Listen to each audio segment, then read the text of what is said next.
তখন মিঠু একটা পুরনো কুজোর কাছে গিয়ে দাঁড়াল। সে কুজোর ভেতরে তাকিয়ে বলল, দেখো, এই কুজোর পাথরটা খুব অদ্ভুত। টুনি কুজোর পাথরটা ভালো করে পরীক্ষা করে দেখ। সে পাথরটা একটু ধাক্কা দিয়ে দেখ। হঠাৎ পাথরটা সরে গেল, আর তার নিচে একটা ছোট্ট গর্ত দেখা দিল।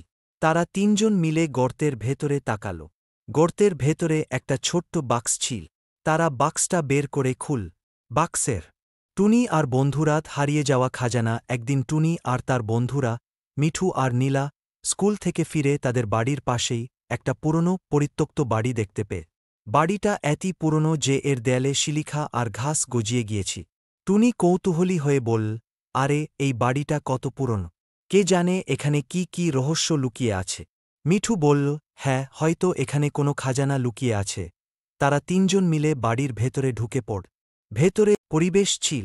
তারা ধীরে ধীরে এগিয়ে যেতে লাগল। হঠাৎ নীলা একটা পুরনো মানচিত্র দেখে চিৎকার করে উঠল।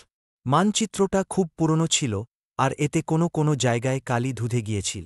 টুনি মানচিত্রটা হাতে নিয়ে খুব মন দিয়ে দেখতে লাগল। সে বলল, দেখো, এখানে একটা চিহ্ন আছে। হয়তো খাজানা এখানেই লুকিয়ে আছে।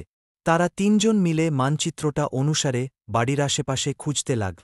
তারা বাগান, গাছের গোড়া, এমনকি পুরনো কুড়ে ঘাঁটতে লাগল, কিন্তু কোনো খাজানা পেল না। ঠিক যখন তারা হতাশ হয়ে বাড়ি ফিরতে চাইছিল,